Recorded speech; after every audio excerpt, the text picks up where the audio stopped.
Hi everybody, welcome back to the Claremont Classic Garage. We're still working away on our 1958 Oliver 550 diesel. I'll show you what we're doing today.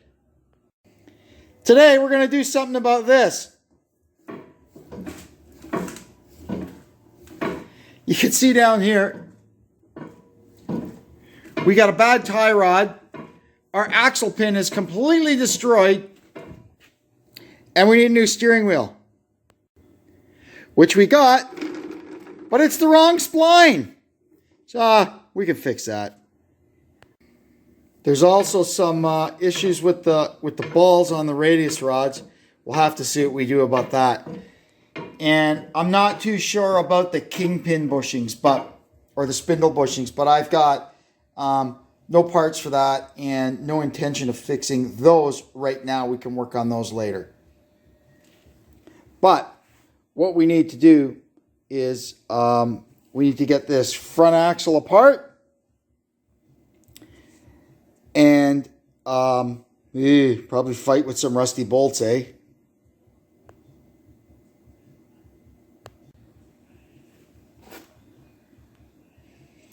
So we'll be taking all this stuff apart. The manual alleges that you can get the axle pin out and everything without taking any of this sheet metal off the front of the tractor.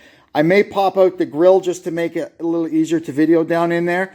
I had a look down in there, and it does look like the end of the axle pin has a ½ tapped hole in it. So that will allow us to draw it out if it's not really stuck in there bad. But there's only one way to find out, isn't there? Well, we've been taking this thing apart, and so far it's been pretty uneventful. All the bolts in the front end came out.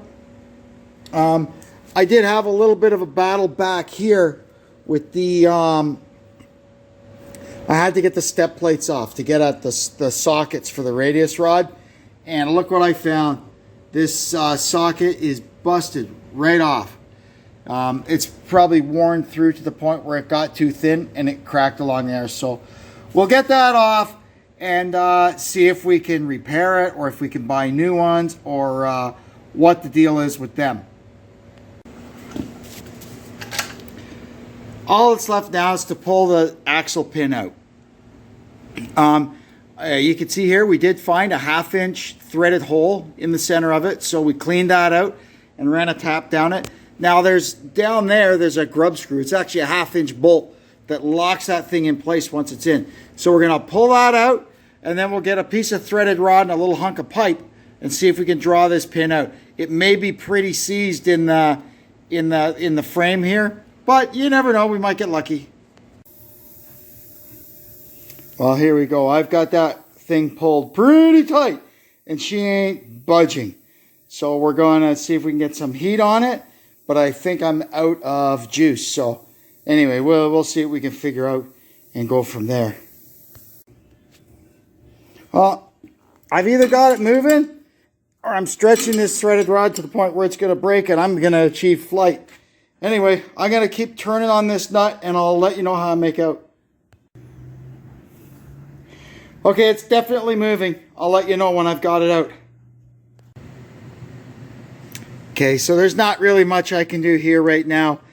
I've ordered a boring head for the mill so we can bore this thing out.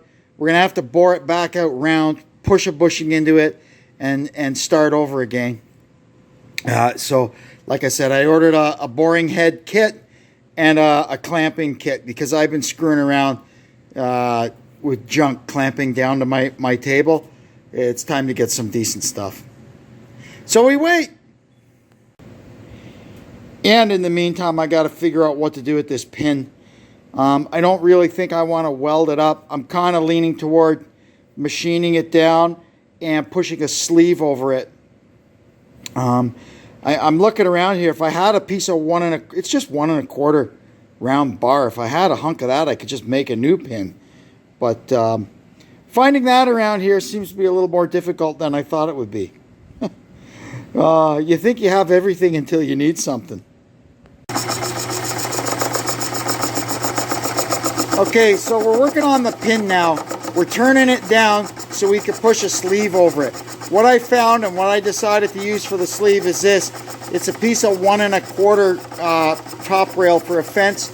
It's soft, malleable junk that will basically be sacrificial. So we're going to have a nice hard steel insert in the axle, and then this little sleeve pressed on the pin will be sacrificial. So that when it wears, you just go down it with a chisel, push it off, make a new one, and push it on. I'm just going slowly back and forth because in here where it's really worn, the surface is really work hardened. And you have to just take small little cuts. Once I get through that, we'll be golden. And I just about got it cleaned up now. But you can hear there's still a couple of spots. Go through the oil groove there, but we're gaining on it. Slowly, this is all of the wear that's left, and we've still got around another 100 thousandths to take off this thing before we start getting it down to the finished size that it needs to be. So that will be long gone by the time we get there. Not much of the wear left now. We've still got 40 or 50 thousandths to take off it. So, yeah, it's good. Well, here we go. We got it turned down the size. We've got our little sleeve made. Now we're over here at the press. We're going to see if we can push this thing down over here. Well, it was a little tricky getting it started on straight, but it's going. And it's taken about 1,000 pounds to push it on the gauge, so I think we're in good shape here.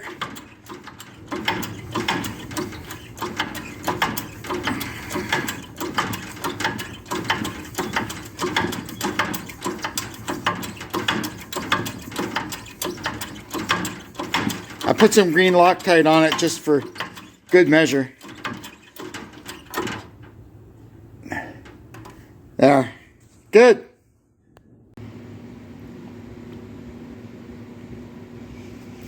Okay, there's the pin fixed up. Last thing we did was we cut the groove for the oil. There's a cross passage for the oil. I think I should put it in the lathe and open up the back side of it just a little bit more. We can do that. But for now, it's okay. And we chamfered the end of it. I'm going to let it cool off now. It's actually a little warm. And there, it'll go right back in our axle once we get that all fixed up. Well, you can see we're gaining ground on it. From about halfway down, we're actually touching the bore all the way around, and we're actually overboring it. But up at this end, we've still got a long way to go before it is before it's touching there where that egg shape is. We may have to actually make a second bushing at this end to repair the egg shape. I don't want to bore it too much because I don't want to leave too little material there where the tractor sits, the weight of the tractor sits on the axle beam. That'd be no good. But we'll play it out and see where we end up. We've got the axle bored out and it's finished to 1.498-ish. Our sleeve here we're going to put in is 1.500. So that gives us a 2 thou press fit over the length of it. That should be fine. We'll put some green Loctite on it just to be sure. This little bit, that's the only little bit that didn't clean up. I'm not going to worry about that. It's too little to worry about. This should more than be able to handle it without warping or bending. I think we'll be okay there. So now we're going to just kind of let everything cool off for a sec. Then we're going to head over to the hydraulic press and see if we can push this guy in. And in she goes. Oh, that's it. I got to put a spacer in there. I'm out of travel on my press here.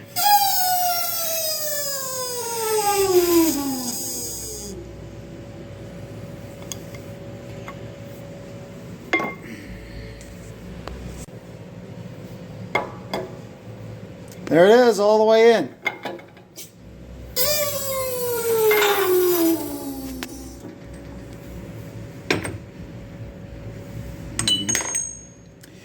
Now we'll have to fit the pin. I don't know if we have to hone it.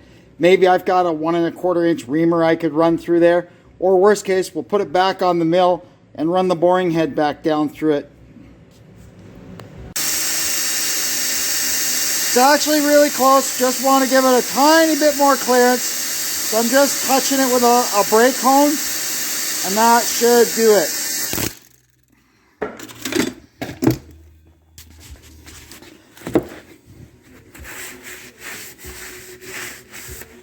Where's our pin? Oh yeah, look at that. Perfect. It's got just a little slop for the grease. And that's it. Good. We can put this together.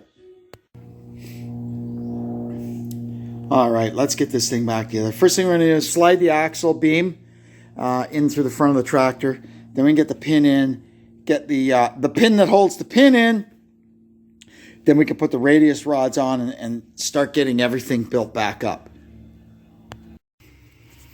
There we are. It's all together. The locating pin is up in from the bottom. Our axle's there. It swings around. It's still got a little movement in it, but that's to be expected. It's got to have something there. Hopefully a lot of that will disappear when we get the radius rods back on. Now we have a new dilemma. The radius rods are bent. They're bent kind of right back in here. It's hard to see, but if you put them on the floor beside each other, you could definitely see the bend in them. So what happens? We've got our cups for the socket ball, and it should land right there, right? So, well, that's as close as we can get it because the damn thing is bent. I said, hey, maybe I could switch them side to side. But when I switched them side to side, the ball ended up here. So they're definitely bent. I actually made a video about straightening the radius rods on an 8N. That's a little different animal because those ones they're a hollow tube, you know. So anyway, we're going to try the same method to straighten out these guys. All we could do is try it and see if it works. So what I've got to do is I've got to get the front of this tractor down as low as I can, setting on these axle stands, and then we'll go to town. Okay, here's what we've done here. I've turned the radius rod all the way around, and for some reason there's an extra set of outboard holes on here. I'm not sure what exactly they're for, but we can use them. It's actually handy for us because it gets the radius rod a little bit out from the engine and the bodywork, so we can swing the sledgehammer without wrecking stuff. And you can kind of see here that looking at it, you can see that bolt, it's kind of angling toward the front. And that's because of the bend in this thing. It's bent right around here. So what we're going to do is I've jacked up that end of it. We've got this end of the axle. You can see there. It's right off the stand. So all the weight of the tractor is on this right now. So what we're going to do, we're going to start wailing on this thing. And we're looking for, number one, this to start straightening out a little bit. And maybe we'll see this kind of lower down. I'm not sure how it's gonna go, but I gotta put my headphones on and give it a few whacks with the old Sledge-O-Matic here. I'll be back. We got this one straightened up a little bit, and I put some new grade 8 bolts in there because they were all mixed up, the old ones. So we're gonna do some beating and banging on the other side and see if we can get it in. Well, that was a party, but it's good. It moves. So we're all set. I do have to tighten the nuts on the bottom of those radius rod bolts. And then we got to go ahead and start putting together all this. There's a bunch of linkage and stuff I had to take apart on this side to get the step plate off so I could get at all of this monkey business. There's this side all back together. This one's a little tricky because you got the PTO linkage and brake pedals and all kinds of stuff to fish all through it all fishes through the brackets and everything underneath. And I took it apart so long ago, I sort of forgot how to put it back together. but I figured it out. So now we'll go get the other side back together. Then we can start getting the actual front end all back on. Here's the rest of everything all put back together. We got the axle knees put back on, and the bumper and the grill. It's starting to look like its old self again. Now what I need to do is tighten up these wheel bearings, because they did seem a little loose.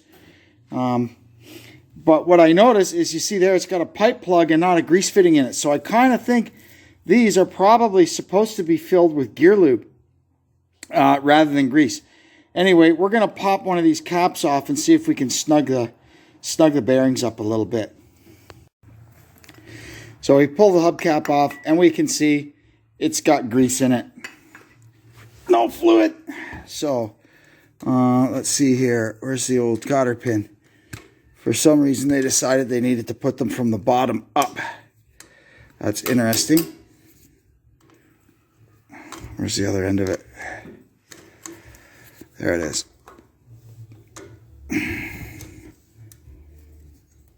There we go. Get this thing out. Okay.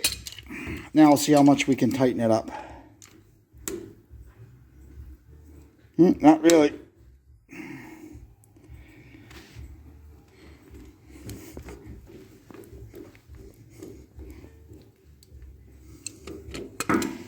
You kind of, as you're turning them, you spin them. There, we got like one notch out of it. I got one notch out of the other side too. That's good.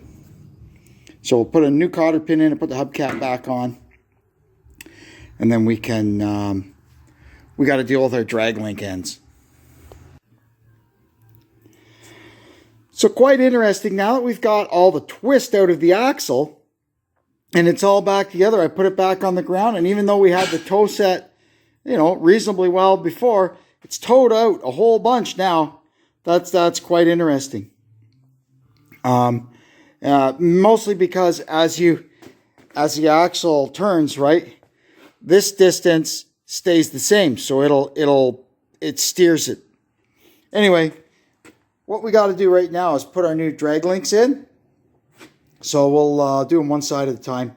Guess we'll do this side first because we're here.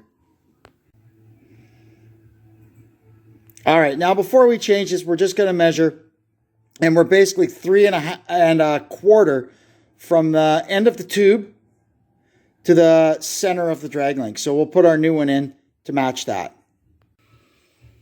There we are. Got it tightened up, put the cotter pin in. This one's done. So now we'll go ahead and swap the other one out, and then we can get the toe plates out and see where we're at. Wow. The first check, it's towed out 5.5 inches. That's substantial. That's amazing. So anyway, we're going to go ahead now and start winding on these tie rods and see if we can get it a little closer than that. So you can see here we got it. The toe is 64 at the back and 63 and 15/16 or so at the front. So we've got her towed in a 1/16 of an inch. That is perfect. We'll go ahead and lock everything down. So let's see now. Well, that's a lot better than it was before. We still do have some play, well, a lot of play in the upright spindle bushings. That's a job for another day. If we decide to get that into it, we can take that apart and rebush those. But I think for now, it's going to drive around here just fine.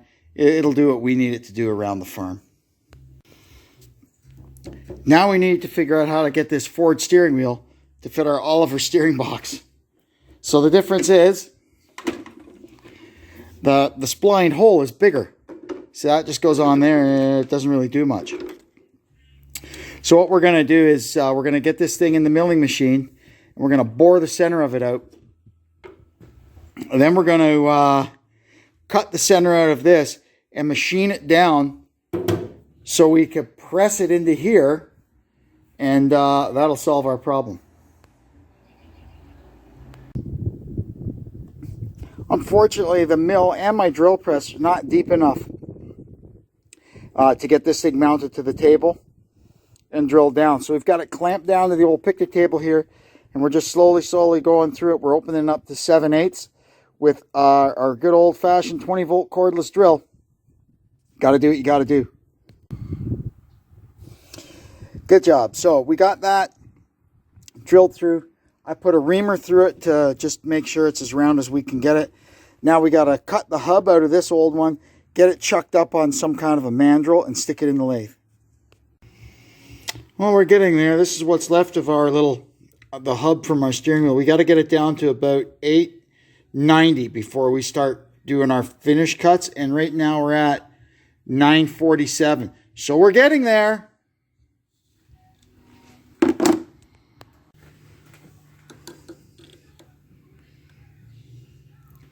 All right, we're getting there. 889. I want it down around 882, maybe 883, so we can press it in. It doesn't have to be a super tight press fit because I don't want to close the spline part of it down. So we'll get it so it's just kind of in there, and then we'll decide what we're going to do once it's in there. We'll either tack weld it or drill down the side of it and stake it with a pin. Okay, so here it is. All machined. It's machined to length too, so it fits exactly in here. So we're just going to kind of slather everything up with some green Loctite and push it in and see what happens.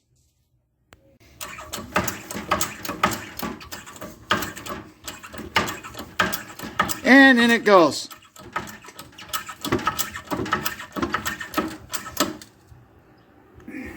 Okay, that's it. It's all the way down.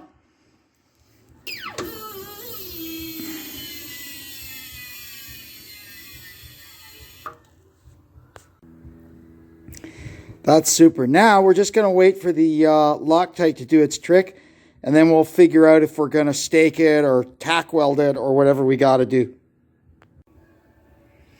But for now, we can at least see. There it is. It's on, and the splines aren't too tight. That's super. I drilled down the parting line of our insert and our original hub and drove in a 1/8 split pin. That'll keep that staked and make sure we don't have a spinning wheel. And there we are. Perfect. Now what I got to do is find, oh, here it is, right here, the little plastic cap. There, installation complete. So that's what we now have a Ford 1000 series steering wheel on our Oliver 550.